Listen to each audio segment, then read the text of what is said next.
Joining me on the line right now, he is a man who impressed a lot of people at the first Tier 1 debut show, A New Hope, in his match against Gran Akuma. He is Sonny Kiss. Sonny, how you doing, man? Good. How are you doing? Hey. Doing pretty well. Of course, we are here to talk about Tier 1's second upcoming show, The Rumble in the Concrete Jungle. Takes place October 2nd in Queens, New York. And Sonny, I don't know if you've gotten a lot of feedback, probably like on social media, Twitter, Facebook, whatever, but a lot of people really enjoyed your match with Gran Akuma. And despite it maybe not going the way you thought it would have, I think a lot of people were really impressed by it. Yeah, it's really overwhelming how great it came out because I went into it very nervous. I was so nervous. You have no idea because Grant Akuma is a vet. Like he's been doing this forever. He's incredible, and in the ring, he's a great person. He was very helpful. But I'm actually really glad it turned out the way it did. I was like, when the match was over, I was like relieved, and I was just so happy. Like, wow, I killed it. Like we killed it. This was awesome. So, yeah. Absolutely. And I mean, yeah, I think overall it was a really great show. Anyone who wants to check it out, it is $7.99 on WBenLive.com for VOD. I know that it's probably also going to be distributed on high spots and everything. I mean, so Sonny, you also work with Warriors of Wrestling, and it's just how is the competition right now for the New York area, with Tier 1 and Warriors of Wrestling going on right now. So you got a lot of stuff on your plate. How I get, is it comparable, both companies? Well, okay, I just started working with Warriors recently. I do their unreleased tapings, which TJ Marconi actually he helps like put it together, where it's like just for us to get footage. But yeah, I haven't officially started doing their shows yet, but on September 12th I will be with EC3 again, whom I actually had an encounter with recently.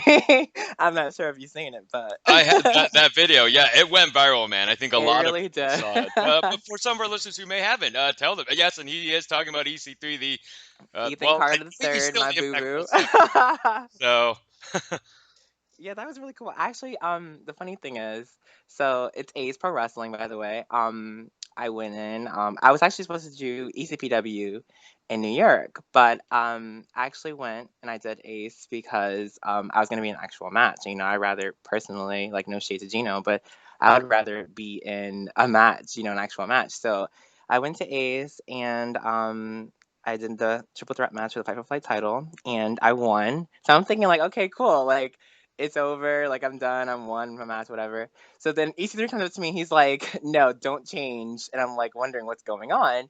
And him and his crew of people were kind of like, and they were kind of telling me without telling me. And they were like, yeah, just stay in gear. We have something planned for you at the end of the show.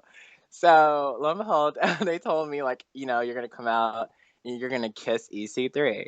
And I kind of was like tripping out at the same time, and I'm just like, in my head, I'm like, wait, what? Like, what's going on? Like, I'm gonna do what? So, yeah, it happened, and wow, long story short, it just broke the no, internet.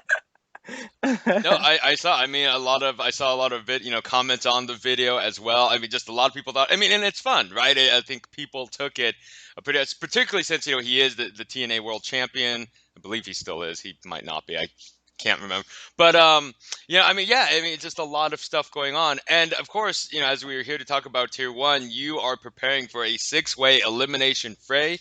I believe they just recently announced. Besides yourself, there's Bobby C. De Niro, Eric Draven, and Mike Verna. Of course, two more to be announced. But man, I mean, how do you even prepare for a six-way? Have you watched a lot of tape on some of these opponents that some of them pretty I young, do kind of actually, starting. yeah. So Well, I know the Disrespectfuls. I know them from quite a few other shows. Mike Verna, I haven't met him yet, but I watched a lot of his stuff recently. I just started like seeing what my competition is, obviously, because that's what you do as a wrestler. You see who you're gonna work, and he's awesome. So there's a few, we got a couple of people coming in, obviously, because there's more to it. There's not than just the four of us. So the surprises, which is the two other guys, I'm just, oh my god, I'm just so excited to see who they are. But otherwise, like, yeah, like I know the Disrespectfuls and I know Mike Furna from watching him. So they're all awesome in their own right. So I'm excited for it. And how has the experience been? I mean, it's not very often that you get to be on the debut show of a promotion just coming up. I mean, a lot of good buzz for Tier 1 going on.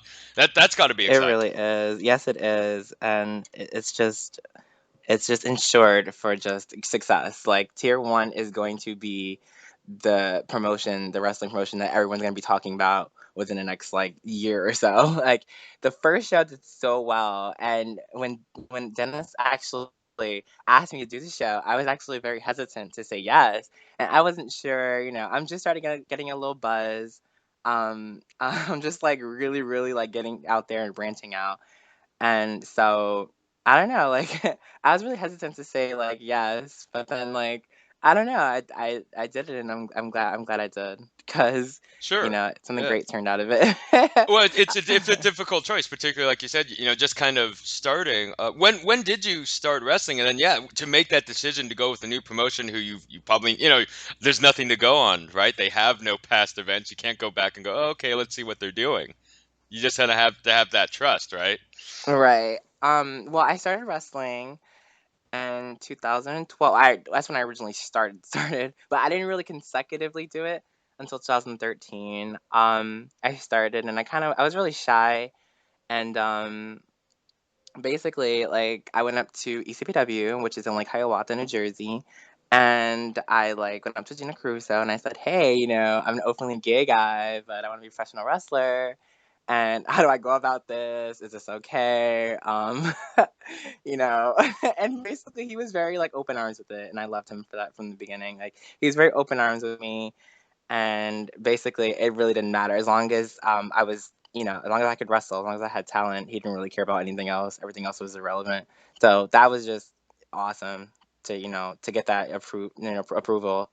It was cool. Like it was such a relief. Like wow, like you're being accepted for who you are, and without any ridicule or anything, from the promoter. As So it should be. I mean, it's just it's always kind of been there, right? This kind of the open secret. Oh, there are actually men who are gay and professional. It's like, well, there's probably gay guys in every type of yeah, business. there's Like, come quite a on, few people. people out there that aren't open, and they're in wrestling. I mean, hey, like to each their own, but I'd rather be who I am completely, and not that it's fake, but I'd rather just lay that out on the table. I hear you. I hear. Yeah, no. I mean, and luckily or not, we all have our story. But it's 2015, so it's like at least, it's Exactly. Who cares? Yeah, exactly. if It's you if like you have talent, you have talent. It doesn't matter if you're a singer, dancer, rapper, wrestler, whatever you do. If you're talented, your sexual orientation, your race, and all this other stuff is just irrelevant. Like yeah. it's just like it's silly the way people like view things nowadays, but It's like whatever. somehow your sexual orientation would somehow make you less of an athlete, right? Exactly. 'Cause that's how that works. Have I mean, just kind of speaking, when it came to choosing Tier 1 and deciding to be on their debut show, I mean, like you mentioned, you're a little bit nervous because there really wasn't a lot to go on, but after that first show, I Right. mean, we saw the footage, quite a few fans there, and for a first show, that's pretty good. How was it? Just kind of feeling the energy of the fans, and then I kind of, the venue that you guys are in, it had it. They had, kind of they kind of picked it up, with the white stuff hanging from the ceiling, and so it made the fans kind of feel a little bit closer and everything. I felt like that gave it that ambience of the fans got to be closer to the action. How was that? Yeah. Yeah, that was cool. When I actually for me when I first went out, when I first came out, I don't know if you noticed, but it was kind of quiet, and I don't think people really grasp what they were like saying. Like here's this openly gay guy coming out doing pirouettes because I'm actually a dancer as well. So I'm coming out doing pirouettes and stuff like that, and I'm all fancy and bouncing around, jumping around, and pointing at the crowd and stuff like that. They were just like, "Whoa, like who's this?" Like, and it happens a lot actually, not just tier Come on one. now, there's a lot of shows in New York. They should know what a pirouette is. Come on now. No, I think it was more so of just like, oh, like shit, like there's an openly gay wrestler, like this guy is gay, like it was kind of like it startled them a little bit because it happens frequently. Actually, I'm not gonna lie, it wasn't just tier one. It actually happens a lot. It happens frequently. Basically, I'm gonna say it happened a lot of other promotions that I've been to as well. But as soon as like I hit the ring, it's just like, oh.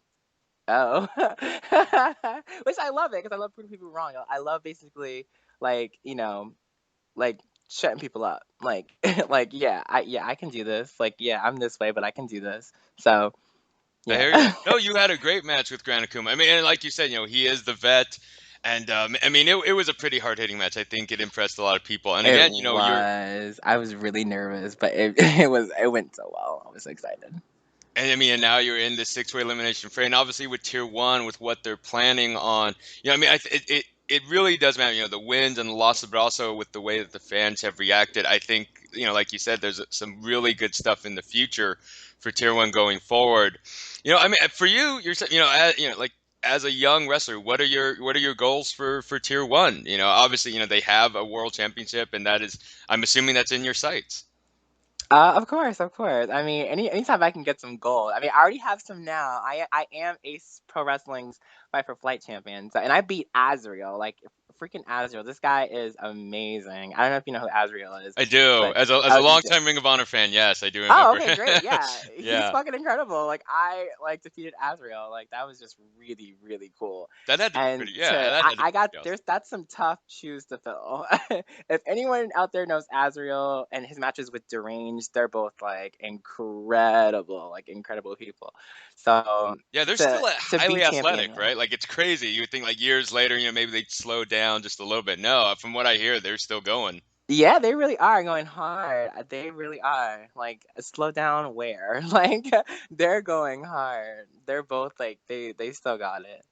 And it was a great match with him and All Star Lou. That was really cool. I had fun working with that match. So There's a big wrestling culture in New York. How being a wrestler in that vicinity, obviously me being in California, we have PWG, we have Supreme Pro Wrestling, we kind of, but right. because it's all kind of spaced out.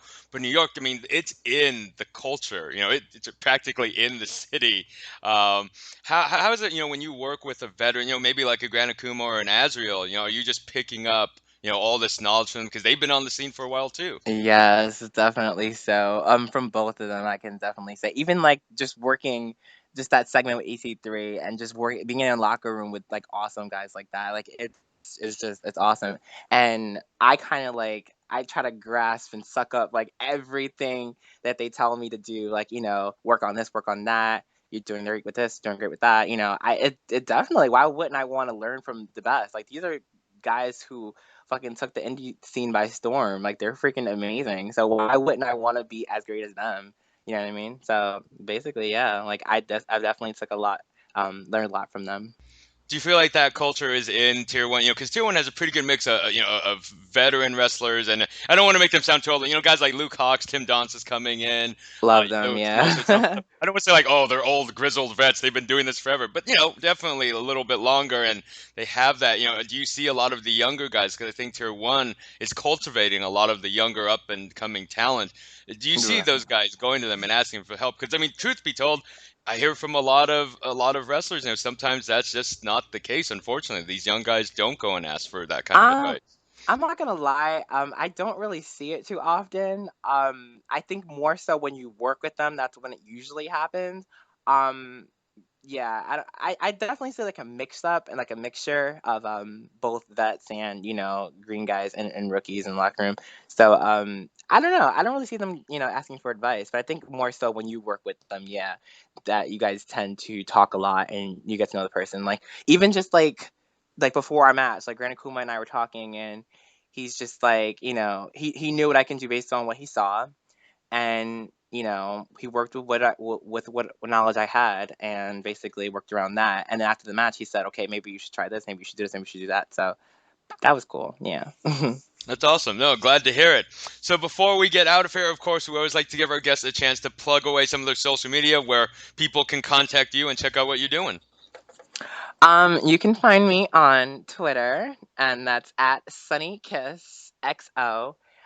Instagram at Kisses from Sunny, and on Facebook, my like page. You can find me, Sunny Kiss, basically. Yeah, basically, yeah. That's it. There you go. I don't really have any other social medias. Oh, come on, you don't do the Snapchat and the I don't do Instagram and Yeah, the I Vine. don't have Snapchat. Sunny Kiss does not have Snapchat. I'm pretty sure Vine's still a thing. I don't know. I don't have Vine either. Oh my gosh, I don't. All my friends trying to get me to to get Vine, but I'm like, nah, it's not my thing. I hear that. Well,